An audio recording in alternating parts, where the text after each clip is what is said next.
Do you feel like you are trapped? Also, But do you actually feel like that day to day? do I? Yeah. I feel like I can be deceived by this world, Yeah. but I never feel trapped by it. Yeah, same. But we are trapped. Technically, we are. But how trapped? What do you mean by trapped? We're going to discuss it. Good one. Assalamu alaikum, guys. Welcome back to another episode of After Maghrib. Hope you're having a beneficial month, holy month of Rajab, inshallah, with the wiladat and of course the shahadah of Sayyidah Zainab, salamullahi alayha, which was a few days ago. And of course, this being such a spiritual, blessed, pious month, we are starting to begin our preparations for the holy month of Shahr Ramadan. We are sowing the seeds of spirituality. The month that's going to come up, inshallah, Rajab, Sha'ban, and then of course Shahr Ramadan. These are 3 months where our connection with Allah subhanahu wa ta'ala has to be 110%. So we're going to be on a mission, inshallah, between now and of course Eid al-Fitr, to try our best to connect ourselves and hopefully yourselves with Allah subhanahu wa ta'ala. So we're going to start with this conversation on the dunya. Now this might feel like a cliche conversation, but I really want you to stay focused, because when we step back and take a long look at ourselves, we're constantly deceived by the dunya. Some may even say we're trapped in the dunya. And maybe there are situations day to day where we're so engrossed, so infatuated with our worldly responsibilities, our worldly desires, that we even come to a point where we don't even acknowledge that we're putting our dunya first and our akhirah may not even be second. It may not even be in the picture at all. So this is a conversation definitely worth having. And as always, I'm honored to be joined by my favorite co-host, my only co-host, the only co-host I'll ever host After Maghrib with, and that is Sayed Ali Radhawi. Assalamu alaikum, Sayyid.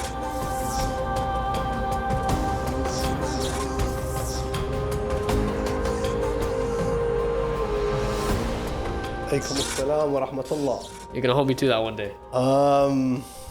Inshallah, I never resign. Or get fired. Who knows? Yeah. You know, we never talk about how long or what the end goal is of After Maghrib. The end goal is Jannah, inshallah. Inshallah, destination Jannah.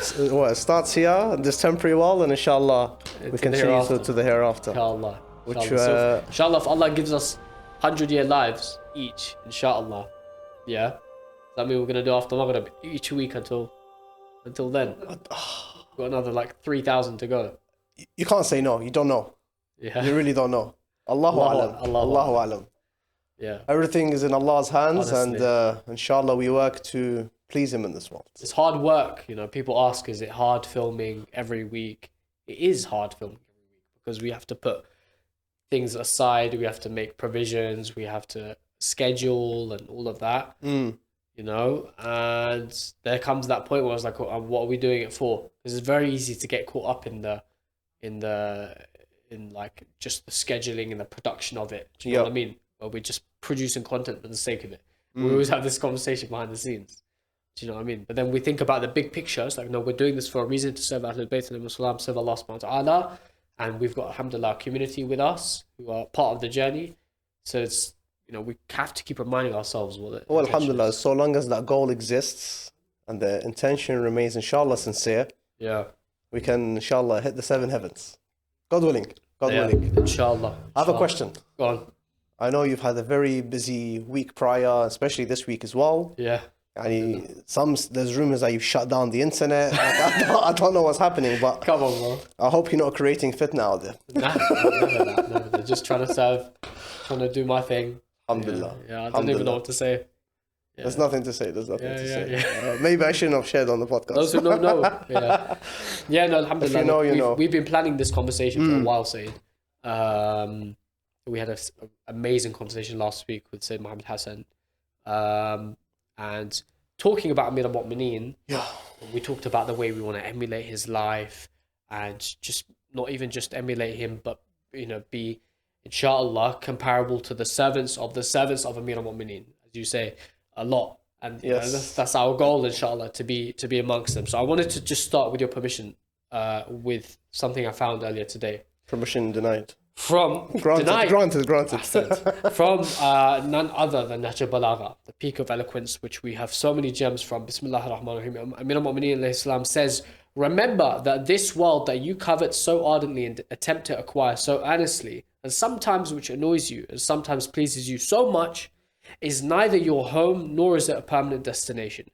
You've not been created for this world, nor invited to it as your resting place. It shall neither remain with you forever, nor will you remain in it eternally. If it's enticed you away with its charms, it has also warned you and cautioned you of the real dangers lurking in its folds. Take account of the warnings it's given you, and do not be seduced or deceived by its allurements. Let these warnings frighten you from being too greedy to possess it. Try to advance towards the place where you're invited for eternal bliss, and turn your face away from the vicious world. That is like hard-hitting words. Yeah. Do you know what I mean? And when we think about these words from Amir Mu'minin, the way he talks about the world, it's like a wild animal, a snake, or like something lurking in the grass or the bushes, which can come out and just devour you. Do you know what I mean? If we're not cautious and we're not aware why we're there and how to avoid being trapped. So I think that's a really nice place to start, because the concept of being trapped in the dunya, we were talking about before the podcast, whether we are trapped at all or not. We sort of briefly touched on this just before we started the conversation. And I think Amir al-Mu'mineen alayhi salam here, he's telling us basically, be careful of the deception you find in this world. Yeah. And you ask a question, can we be trapped in this dunya? I think we can be without us knowing that we're trapped. Because, we get so tied down and we're always busy trying to work hard, trying to, earn a living, make some money, get rich or die trying. Not 50 Cent, don't take it out of context. But there's people that live that lifestyle where all they see is money, want to build so much wealth and just get rich and just spend it. And they forget there is a hereafter. So I'm not going to say that is their purpose where they wish to ignore the other world, but I think you can get easily deceived to forget that there is an akhirah. Okay, so let's talk about money, okay? Because we all love money. Yeah. But maybe that's a problem. But is it a problem? Because loving money is fine. But loving money for money to protect you, money to advance you, money to provide for you, that is, stay with me, is on the brink of shirk, if not shirk entirely, in my opinion, because it's entrusting your sanctity and your safety with a material possession, an intangible concept, an asset which you can earn but you can never keep. Do you know what I mean? Something that you can't take with you in the Akhirah, right? So, but like someone might say, like, no, I'm not a greedy person. I'm not trying to get a Bugatti and like a mansion and whatnot. But maybe there are ways which we're striving towards money, like we'll have money-led goals, but not even consciously think about it. So let me ask you a question. If I, for example, wanted to earn enough money to take my family on a holiday to Marbella, or like to, you know what I mean, like Australia, where? Morocco, yeah, say much to what I said. Have you been to Morocco, Sayed? One day, Inshallah. Nice place. Have you been, Sayed? I have with the family. Alhamdulillah. Much about with the family. Don't know why he need me to repeat that. So anyway, but like, is that a worldly goal? I don't think there's anything wrong with that goal. Right. Because, look, the way you treat money, I think, can determine whether you are gonna be deceived by it or allow it to control you, or you control the money itself. And some people, they let the money control them. And some people, they choose wisely how and when and to whom and to where they spend the money on, right? Yeah. Because you can go earn a living. Look, Allah subhanahu wa ta'ala, we don't see him anywhere condemning someone to go earn a living. Yeah. It's impossible to find Rasulullah sallallahu alayhi wa sallam. All the Ahlulbayt talk about, don't go and make money. Just have enough to eat. We don't find any narrations like this whatsoever at all. I think the important bit is when you go to work and make that money, there's nothing wrong spending it on your own family. Yeah. There's nothing wrong spending it on improving, because everyone wants to live like a life of dignity. No one's telling you, go live a life of poverty. In fact, the Ahlulbayt speak against this. They tell you stay away from poverty. I've read narrations by the Ahlulbayt alayhi salam where they say someone who dies in poverty is one of the worst forms of death. Really? I don't know the meaning, the whole tafsir behind this narration, but it tells you that in a way they're sort of telling us try to work towards getting yourself out of poverty. They're not saying go get rich. They're not telling you go make millions and millions of pounds and dollars and dirhams and dinars, whatever it is. No, just make a halal living where you can live your life. You know, you can serve a purpose, you can build and raise a healthy and inshallah a righteous family, and you have the best of both worlds. And your money, you can either choose it to spend it towards halal. There's nothing wrong with it, going on holidays with your family. Yeah. Absolutely nothing wrong with it. In fact, I think it refreshes the mind 100%. and it brings the family closer together. 100%. It's beautiful as well. We've all been on holidays. But at the same time, if you're always going to spend your money on family holidays, don't forget and don't neglect. You can spend those money on ziyarah. You can spend those money going with your family to Hajj and Umrah, for example. You can choose the best of both worlds. Because there can always be two extremes. You have to balance. You have to balance. Because the either extreme of money or wealth is when you are extremely rich. You have so much money that you become extravagant to the point where you are spending money on things you don't need. Yes. The richest countries in the world, or the countries that spend the most, may also be the most wasteful. The wealthiest country in the world, the United States of America, is also the most wasteful country in the world. Yeah. You know, I read a statistic earlier. The USA spends $20 billion a year on Valentine's Day. Valentine's Day, which is obviously a corporate, commercialized, material, capitalist occasion, yes, which has no relevance or place or bearing in Western society or real society or you know, or in Islamic values at all. And then on the other extreme, when you're in extreme poverty, you're at risk of also doing haram, because you're at risk of falling into such a position where you do things like thieving, you do immoral things to earn money. There are so many extreme risks on both ends. You know, there's a hadith of Amir al-Mu'mineen alayhi salam. I think we're going to keep coming back to Amir al-Mu'mineen alayhi salam because, of course, in his life, you know, when he would you go anywhere else? Yeah, exactly. Honestly, yeah. He had, when he was, we talk about this a lot, but when he was, and we mentioned it last week as well, when he was when he had his khulafa, the 4 years in which he was the caliph, he eradicated poverty for the Islamic ummah. Allah. You know? And Imam al-Hassan alayhi salam was the Minister of Finance, subhanallah, yes, for the ummah. So he had a perfect economic system. But you know, he talks about zuhud, asceticism, which is, you know, I'm not going to try and define it because he actually does it in this hadith. He says zuhud is not owning things. It's not letting things own you. Aye. Do you know what I mean? It's like the money, either you control it or you allow the money to control you. Because a lot of people spend for happiness, but what's that phrase we all know? Money doesn't buy happiness. Ahsan. It doesn't. Yeah. But there's people who actually believe that because they feel like, you know, if I can have all this money and all the wealth in the world, if I can do and spend on whatever I wish, I'll always be happy. Yeah. In fact, I see quite the opposite. I find a lot of people who, alhamdulillah, they're very wealthy, yeah, but they don't live happy lives.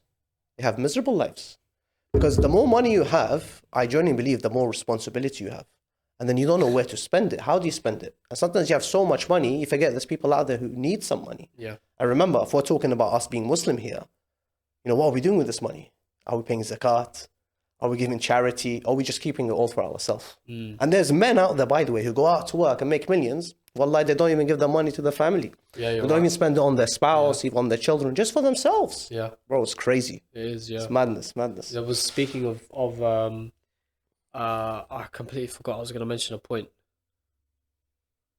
I'm just going to take a break. Just step aside from money for a second. Yeah. You know, being trapped in this dunya, it's not just money.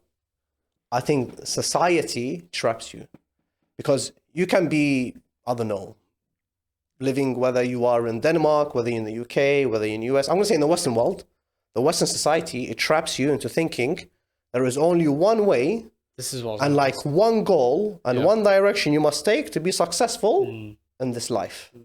Whether that is buying your dream home, or, you know, driving a Rolls Royce, or, you know, seeing the ads on the billboards of, you know, drinking and drugs and alcohol and parties and nightclubs and discos. This is the life they teach you. And they tell you, embrace this dunya. Yeah. This is what life is all about. And if you are not taking this path, you're missing out. Yeah. Islam says the opposite. We're fed that information through TV and media and in our schools. Bombarded constantly. Everywhere you go, everywhere you look, you know, there's like drugs. Your mind drugs you with dopamine when you go into a shop, literally, or when you're going online and you come across adverts of clothes that you like or shoes that you like. Yasser is over here, is obviously part of the team. Yasser remembers I was spamming him pictures of shoes like a month ago. I was like, which one should I get? And then I looking back and I was like, why was I like so... I got a pair of shoes. I was like, okay, now what? Like, do you know what I mean? How about one of the ages? You know, you become drugged to a degree where you think, wow, there's a sale on. I need to invest. But let me ask you a question, Sayed, okay? Because the majority of the people, inshallah, who are listening are not like that. Like, we're not yearning to buy our own yachts and to buy like 5 swimming pools. Why not? Inshallah, we are. But like, but my point being is, like, for me, on a personal level, Of course. And I know you're the same. We both run our businesses. We both are men with 2 children. We have family. HMRC is not listening. Yeah. Sorry? No. I said maybe HMRC is listening. Yeah. I'm just joking. This is what, coming out 1st of Feb, yeah?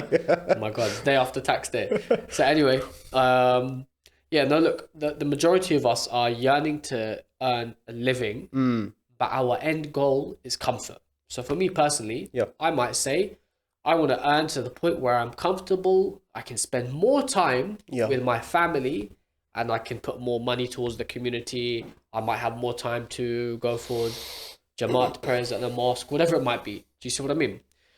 But at times you may also feel like that's a rat race. There's a hamster wheel you're constantly running on. Like, I know I'm working to earn more so I can be more comfortable and have more time. Allah hasn't given us time eternally.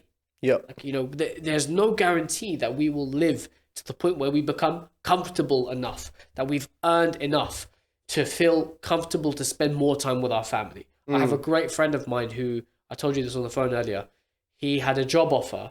Yes. He was looking for a job and he had job offers, but all of the job offers were working from the office. He said, no, I want a job which I can work from home so I can be with my kids. So he declined all of the job offers and he said, I'm going to start my own business. I'm going to work from home so I can be with my children, but at the cost of not earning as much. So he prioritized his family in that situation. Yeah. You may turn around, or someone may turn around and say, well, he's going to suffer because he's earning less.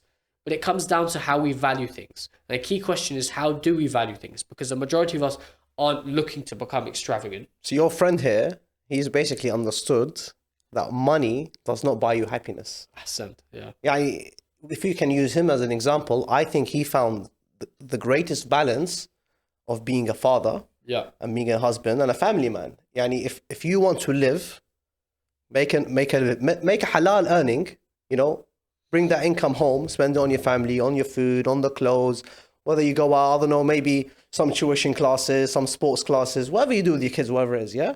Yeah. You don't need to be extravagant. Yeah. And you reach a state where you say, you know, I'm happy with this. There's a roof over our head. Our family are clothed. Our family are eating. There's heating that's been turned on, for example. There is a car taking us from A to B. There is like the basics, necessities of life. Why would you want more than that? Yeah. If you can be content with that, believe me, that is a very good stage to be in your life. Very, very good stage. When I say content, I don't mean don't go earn more money. Don't go try to work even harder. No, you have understood that this life, I don't need to chase more. Yeah, 100%. What I have is enough. And look, we can chase this world as much as we want financially. Okay, like I said, there's other things that people chase in this world. But let's focus on money here. Allah subhanahu wa ta'ala, He determines your rizq. Your sustenance is determined by Allah subhanahu wa ta'ala. Whether you go work for it or you don't, whatever Allah determines for you as your rizq will eventually reach you. Yeah. There's many narrations about this. Very, very true. Yeah. So you can put in 100 hours, be away from your family, you know, always sometimes having to do haram to earn a living. Yeah. There's a lot of people who cheat the system just so they can make some money. But eventually Allah subhanahu wa ta'ala tells you, I've determined I'm giving you 60 grand this year. Yeah. Why are you working so hard to earn an extra 65? Yeah. And you've lost half your life. You'll know this as well, especially when you're in business of any sort. There will be times where you have luck. You know, you have a big client come out of nowhere, or you have a big sale of some sort and you have a lot of money that comes away out of nowhere, unexpected. And there are times where you have costs that you don't anticipate. You know, your car breaks down or you've got some sort of fees that you've got to pay. They say when it rains, it pours. When it rains, it pours. So, like, these things are not in our hand. If at the beginning of every year, January the 1st, we knew that across the year we've got X many anticipated costs that we're going to have unanticipated. And we're going to also make money that we don't anticipate. You know, then life would be a lot easier. But life is not about that. You know, there's, and what's interesting, you mentioned about spending time with the family. There was, if I'm not mistaken, a narration where a lady called Khawla went to Rasulullah Muhammad sallallahu alayhi wa Sallallahu sallam, alayhi wa sallam. and she said, Ya Rasulullah, my husband, whose name was Uthman, he's so pious that he fasts during the day and he prays during the night. Yeah. But then he doesn't spend time with me and my family, my children. Yep. Can you speak to him? So Rasulullah Muhammad went to him and he said, Uthman, what you're doing, I know is for the sake of Allah. But if you're doing it to the point where you're neglecting your family, then your a'mal are not accepted. Yeah. You know, and it just goes to show that, you know, we can, you know, on one extreme, work so hard that we neglect our salah, we neglect our siyam, we neglect our family time, we neglect our responsibilities to the community, even financially. But then on the other hand, we have members of the community, albeit not many, if I'm going to be really honest, maybe there are, but I don't know, who maybe are so pious, so spiritual, so practicing that they neglect those around them. We hear all the time stories of the children of ulama, sometimes who are neglected by their fathers or neglected by their grandfathers or whatever, because they're always at the masjid and always giving majalis and this and that. And they say, well, they don't even spend time with me. I know I have friends who were in that situation as well. So it's a very important balance, like you said, to strike up. The best blessing we have at the end of the day is our family and all of the non-material assets we've been given. Our health, our family, our aql and ilm, and our wilayah, our belief in the mu'mineen. But the path that Allah subhanahu wa ta'ala has given us is the biggest blessing. If we die on that with haqq, then inshallah we're sorted. What you're saying now, you know, it just gave me a memory of, it's not a hadith, it's not a narration. I don't know anyone thinks a narration. It's a quote by someone, I'm not sure of his name, where he says, Malcolm X. never get too busy making a living, you forget how to live. I like that. Yeah, and you forget that, you know, whilst you're so busy trying to work so hard, look, you can work hard. Yeah. You know, here we're trying to say, you know, Allah is not telling you don't go work. In fact, you going to work is ibadah. Yeah. You know, there's reward in this, okay? Halal living, let me just make that clear. But don't work too hard, overwork yourself, overstress yourself, and bring so much pressure on yourself and on your family that you forget to enjoy life. Yeah. The fruits of what's lawful for you. Not the fruits of this dunya, the temporary ones. Those that are lawful for you, and inshallah, one that will help you, take you towards the akhirah. Because this world, we have to treat it, Ahmed, as a bridge. Yeah. The work that we put here in this world takes us, inshallah, to the akhirah. And our aim is always Jannah. And you're telling me you want to work so hard that you forget to take yourself to Jannah. You work so hard that you don't want to be in Jannah with your spouse and kids, for example. And there's people, they work so hard in this world, they neglect their family. Yeah. They work so hard in this world, they neglect their community. They neglect their obligations and the obligations to Allah subhanahu wa ta'ala. Because they're not living, say they're existing. By the way, we always have an excuse. I always find people, sometimes I fall in this myself, you know, we're working. Salah time comes. Yeah. Okay, half an hour, another 1 hour, and then bro, time goes past. Next thing you know, bro, it's almost qadha. Yeah. What are we doing? And nowadays, honest to God, what are we doing? 3-4 hour period in between. Very difficult. And you know, it is. This is, I was speaking to one of the guys in my office, non-Muslim guy. We need to bring one of your office guys to this podcast, by the way. They're full of stories. Yeah, honestly, subhanAllah. One of them is part of our community, actually listens to them. Amazing. Anyway, one of the guys in the office, he was saying to me, like, Ahmed, why do you pray so closely together? But earlier in the year you weren't. Like, because of salah times changed. Yeah. And I tried to explain to him the timing between Asr and Maghrib is shorter than. Anyway, I don't want to get into it. So it kind of pointed out to me that you know, praying on time, obviously it takes its toll from our day in terms of work. You know, you could argue not a distraction but disruption, for example, is probably a more accurate word from your day. But it doesn't make a difference in the grand scheme of things, because like you said, your rizq is determined by Allah subhanahu wa ta'ala. Yeah. That money comes back to you. You know, I remember when I got married or engaged, I had a brother who actually part of our friend circle, and I remember I was a young guy at the time, and I said to him, how am I gonna afford to get married? You're still young. I was young, yeah. I said to him, I was like, it just hit me, like, you know, I'm gonna have to share my wealth and this and that. He said, trust me, the minute you trust Allah, Allah will provide for you, subhanahu wa ta'ala. Yeah. You know, and it just went to show. But you know, there are people who, like you said, who are working to live but not living what was the phrase that you said? Don't forget. Yeah. The quote by that man. Yeah. Okay. Don't get too busy Trying to make a living. Don't get too busy making a living that you forget how to live. Yeah. Because then what happens is you don't live, you exist. You're existing through life. You're just there. You're like you're a static like being. You know, you wake up, you have your breakfast, you go work, you come home, you have dinner and sleep. Khalas. Like, you know, you're working for what? A 2-day weekend. Yeah, like there's no enjoyment. You're living with no purpose. Yeah, exactly. You're just living to pay off your, I don't know, your car loans, your mortgages, and your bills, and your council tax. We spoke about parents, and we talked about spending quality time with our children. Allah. You know, I've been trying my hardest to implement this. Is that conversation? Practice what you preach. Honestly, bro. Because there's so many things that I can come home and I can start scrolling on my phone and all of these things, but that is being trapped in the dunya. You know, it's being trapped in these devices and these apps that we have on our phone. It doesn't do anything tangibly for us. But at the same time, I want to ask you a question, okay? Moving away from money. There's like rapid fire answers that we can go through. All right. What are other things that we can trap ourselves in? Especially in the build up to Shahr Ramadan. Things that maybe we can stop doing or we can start doing more of. I think one of the biggest things that Muslims face is this world of music. Yeah. And we've spoken about it many times, and we will continue speaking about it because it just doesn't end. Yeah. Music is a habit that it's a tool of shaitan, basically. And the fact that we're listening to it, we are allowing ourselves to be deceived by its lyrics, by its unlawful instruments. All of these things, they can change our state of mind.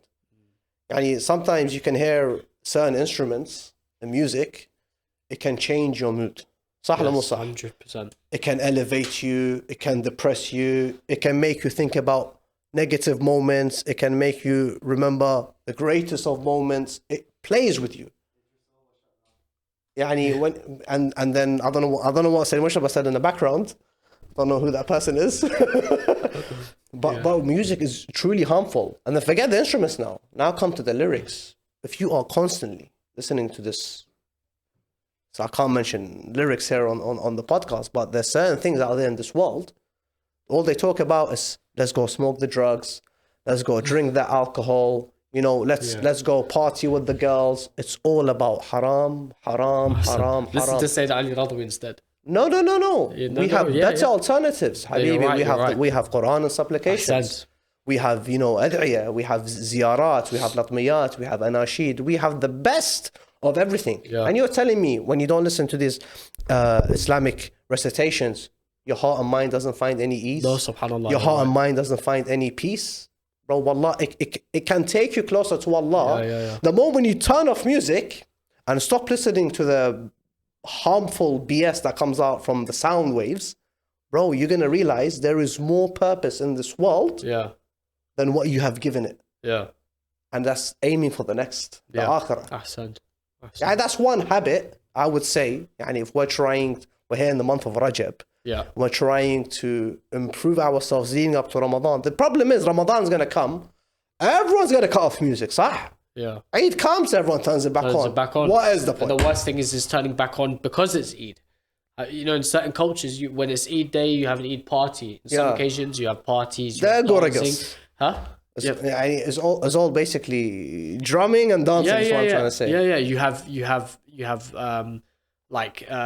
especially in like Indo-Pak cultures, you have certain music which is played with instruments, flutes, guitars, pianos, stuff like that, which is cultural, because it's an Urdu with a bit of Arabic, and they'll chuck in like a Yali Madad and this and that in some of these songs. That makes it legit. Yeah, they're like, oh no, it's okay. There's a bit of Allah and that, so it makes it all right. Yeah. But no, none of that. That's not okay. Like, it's not at right. the same time, like, look, don't get me wrong. Okay, we're not trying to be holier than thou. Of course not. not. At the same time, because look, we've been through it, especially me. I've talked a lot about my experiences with music in the past, and I fully get it. And there are times where I also come to it.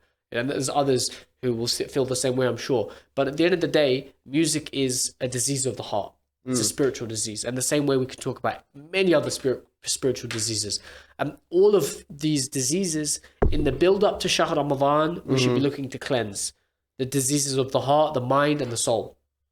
you know, and music is one of those. It's Imam As-Sajjad alayhi salam, he talks about the ears being a passage into the heart, you know, and when he talks in the Risat al-Huquq, he talks about the right of the ears. He says the ears are the passage into the heart, you know, the qalb.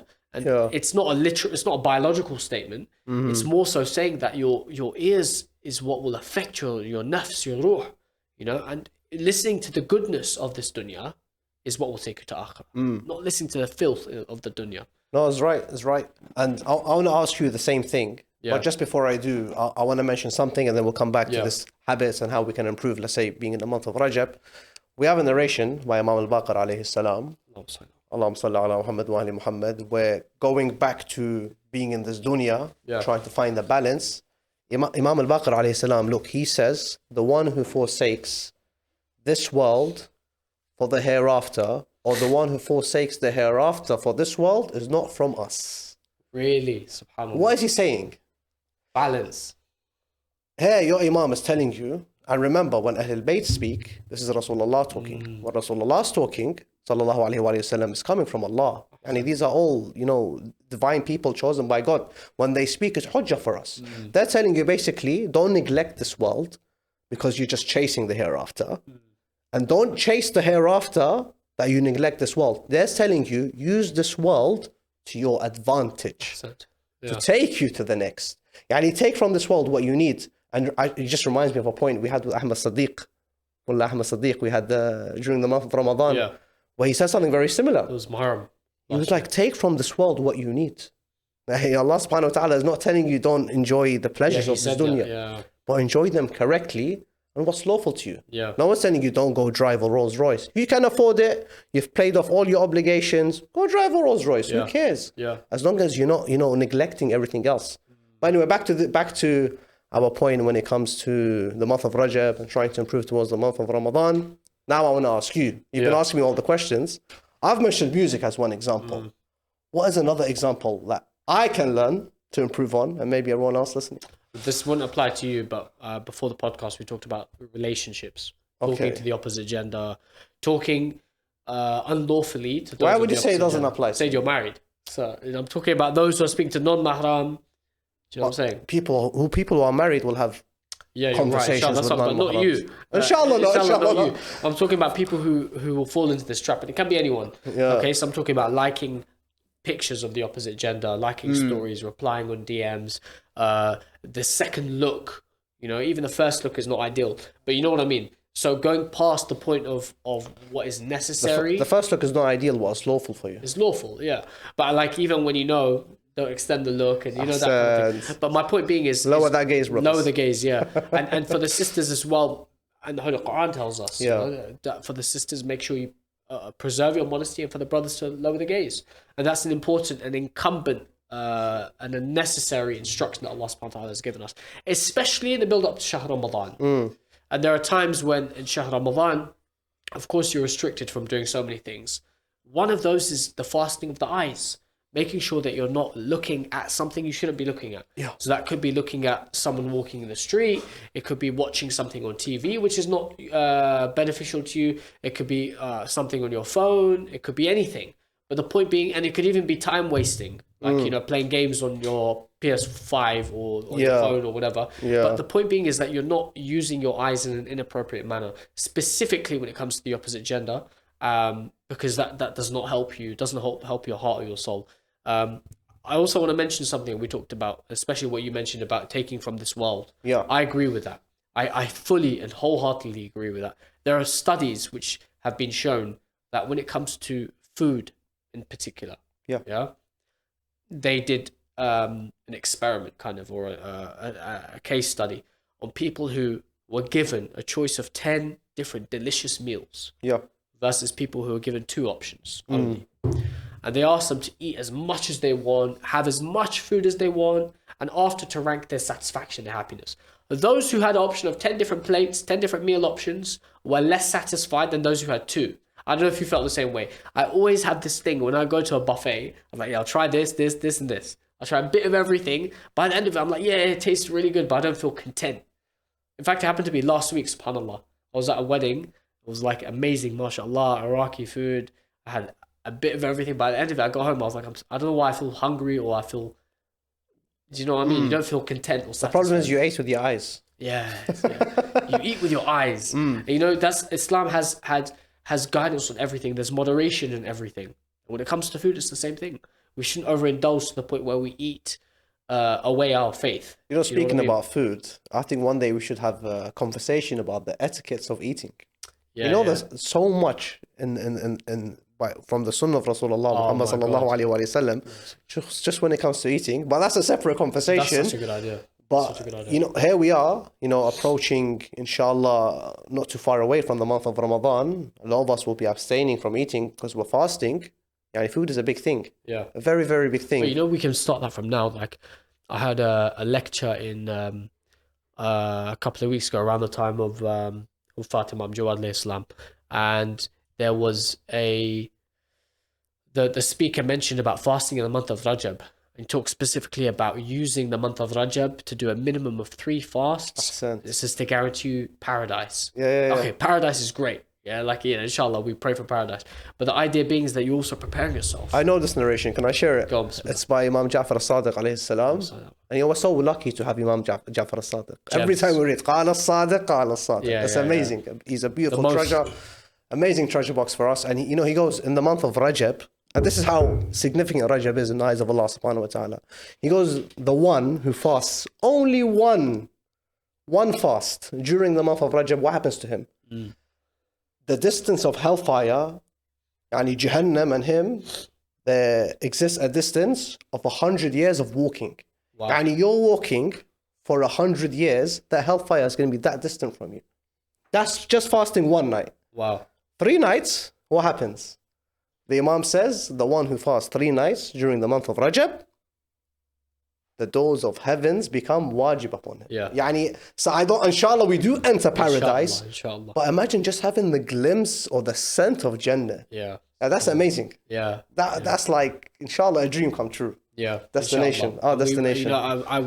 I told you before the podcast, I asked you to pick a number between 1 and 37, and you picked 37. You remember? Yes. Because I found a list online. It says, you know you are too attached to the dunya when, and number 37 was, you don't ask for Jannah the same way you ask for the dunya. And that's such a good point, because how many times do we go into sujood and ask dua? Or how many times do we raise our hands and ask for dua? Like, that in itself, we don't do enough. You know, understanding the power of the dua in itself is this is your communication with Allah subhanahu wa ta'ala. Allah sent down the kitab, the Quran al-Hakim for us, you know, for us to benefit from. That's His spoken word to us, and we can respond with our hands in the air to Allah subhanahu wa ta'ala. But when you raise your hands or you bow your head into sujood and you ask Allah subhanahu wa ta'ala for the dunya, remember to also ask for the akhirah, because obviously we're not guaranteed the next to live in this world, and we are guaranteed to enter the next life, and whether that is for our benefit or to our detriment, you know, is to be seen. Oh, and you know, the beauty of dua is that you raise your hands, and you know, by you, like, imagine extending your hands to Allah subhanahu wa ta'ala. I think automatically that helps take away arrogance from you. Yeah, 100%. It helps, you know, when you raise your hands in supplications, it takes away any ego or any power or control you think you have, because you know, no matter what authority you have in this world, bro, Allah is your Lord. Allah is your master. That's like a key theme. You may be a king in this world, but Allah is the King of Kings. Sah? And you know, here we are talking about asking for Jannah, the best dua we can ask. And inshallah, every time we pray, don't forget to pray this in your qunut. رَبَّنَا آتِنَا فِي الدُّنْيَا حَسَنَةً وَفِي الْآخِرَةِ حَسَنَةً وَقِنَا عَذَابَ النَّارِ. Simple words. It's probably the best. You know, the key theme kind of coming towards the end of the conversation of this whole theme of detachment from the dunya is ego, like you mentioned, Sayed. Ego is probably the biggest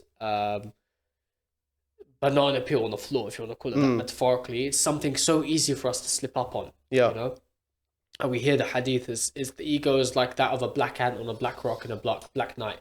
It's so hard to spot the ego in the heart. So our ego is something which is, it needs to be examined, and we need to do that self-accountability. I always talk about this, to regularly talk about our self-accountability and try to spot our ego to the point where we know whether we are fumbling or not. Do you see what I mean? If we have an ego, we're going to care about what people think.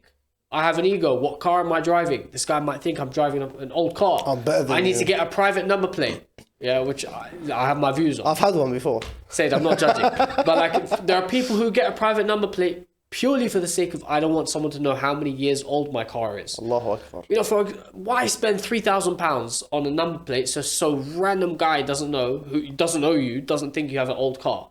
I can't fathom that personally speaking. And I know I'm in a room with people with private number plates, but nonetheless, you see what I mean? Yeah. So you know, these are things which I feel like all come back to the ego. It does. And I think if someone wants to have like a better understanding about anger, arrogance, and ego, Yeah.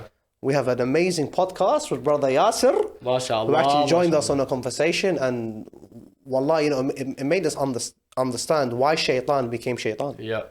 It was his ego. And if we want to improve on Ramadan's coming up, inshallah, Yeah. the best time is to listen to this podcast is now. Prepare yourself to detach from this world of ego and arrogance. I'm going to ask you. Okay. You know, on the thing with prayer, Yeah. where you're saying like ego and prayer. On the last Marvel movie, they were like about to crash. The helicopter is about to crash. What did they say before crashing? There's a Pakistani guy in the back of the plane. Yeah. Ya Allah, Ya Allah, Ya Allah. And then suddenly he stops praying, and Nick Fury goes, "Why'd you stop praying? We need all the help we can get." That's the power of dua. Even Hollywood is going to tell you, Even in the Quran, return back to your Lord. When you're at sea and you call to Allah subhanahu wa ta'ala, even Nick Fury is calling to Allah. The Quran prophesies what Nick Fury said. Even That's those crazy. who don't believe in God, I guarantee you, if they're on the plane and that plane is going spiral They down raise towards their it, what hands. are they going to say? Oh my God. Yeah. God help me. God help me. help God me. save us. Eh, Honestly. Honestly. It's crazy. We all need Allah to save us, inshallah, and guide us Yeah, towards Sirat al-Mustaqim. Inshallah. Inshallah. So I was going to say, what is our pledge? So I'm gonna put myself first on the line, okay? Allahu Akbar. Inshallah, tomorrow I'm gonna fast. Okay, so I'm gonna fast tomorrow on the back of this conversation. Are you gonna join me? Amen. Yeah. Let's do it. Yeah. Bismillah. All right, safe. And we will put our Iftar? iftar. I was gonna say we'll put our iftar on. You're going to put pressure on the missus here. Yeah, no, I was gonna say, but I'm not gonna. I'm gonna be at work, so what's my iftar's gonna be a tuna sandwich or something. So it's not gonna be that exciting, but that's okay. Yeah, because yeah. we're trying to detach from the dunya. You know, we don't need biryani. And fasting is amazing. Yeah, man. Wallah is amazing. Outside of Ramadan. Yeah. It feels more fulfilling. Because when it's outside of Ramadan, it's no longer like an obligation. it's mustahab. Yes. You feel like you're doing it because you want to, not because it's wajib on you. And I know it doesn't sound like it's so holy to say that, but it's nice to do it because you know that you've sacrificed for this, and you pray inshallah it's accepted. Inshallah. You know, when you're on fast number 13, then fast number 14, then fast number 15 on Shahr Ramadan, it feels like, okay, I'm a couple of weeks in, I'm doing it, I have to do it. Tomorrow I'm going to have to fast. Yesterday I had to fast. Today I had to fast. You know what I mean? But when you're fasting the month of Sha'ban or the month of Rajab, in these blessed months we fast, there's extra reward for us. You know, and it will prepare our mind, our soul, and of course our bodies as well. It's going to be a hard month this year as well, as always. So, we pray it becomes easy for everyone, inshallah. including ourselves. Inshallah. Honestly. Especially Alright, guys. those with a caffeine addiction. Yeah. People have Yesterday other I had addictions, chai. but I'll stick to caffeine. Yesterday I had chai at like, not even late, maybe like 7:30, 8 o'clock. Hey, Bro, I couldn't sleep till 1 a.m. what chai was it? It's Iraqi chai. Iraqi chai. Ahmed tea. Ahmed tea. So, cardamom Ahmed special local blend. tea. Yeah, honestly. All right, guys. Oh, alhamdulillah. Great conversation as Yeah, yeah. always. I love it. Yeah. Love it. I think it was really. I'm excited for Ramadan now. Yeah. It's Genuinely. getting me into the zone. We have a lot planned for Ramadan as well, don't we? We do. Yeah. And inshallah, with the tawfiq of Allah and the praise of our beloved audience and community, we can reach those milestones. Inshallah. God willing. Inshallah. Guys, let us know what you want to see in the build up to now and Shahr Ramadan. So we still have about 5-ish weeks between now and then. So, is there anyone in particular you want to see on the podcast who you feel we can reach out to? Is there any topics that you want to hear? Let us know. And also during the holy month, what sort of content do you want to see? Because we're starting to plan that from now. You know, we've still got just over a month. What sort of topics do you want to see? And how frequently do you want to hear our podcast? Last year we did, I think, 6, 7 or 8 podcasts, more than 4 for sure. I think we released 2 episodes per week Yeah.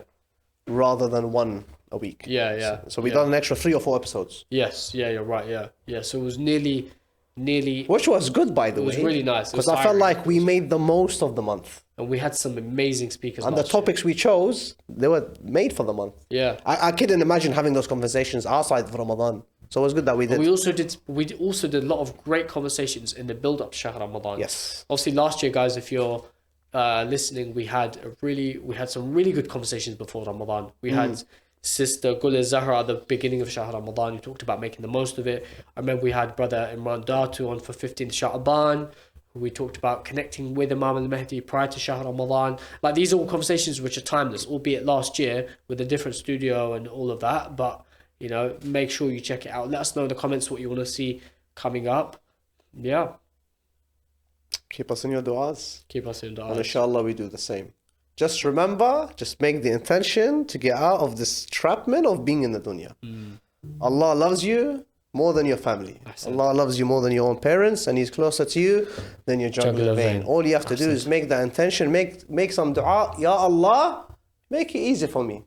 And inshallah Allah subhanahu wa ta'ala Hold on. makes it easy. Mustafa, switch camera to Sayed Ali. Sayed Ali, do that again. Oh, come on, bro. This was natural, man. Do it again. That's a thumbnail. That's a thumbnail. What did I say? 1 second. Ya Allah, like that. There you go. That's your thumbnail. Enjoy it. Oh, just for a thumbnail. Yeah. Ya Allah, say. All right, guys. We'll see you next week. Take care. Assalamu alaikum wa rahmatullahi wa barakatuh. Assalamu.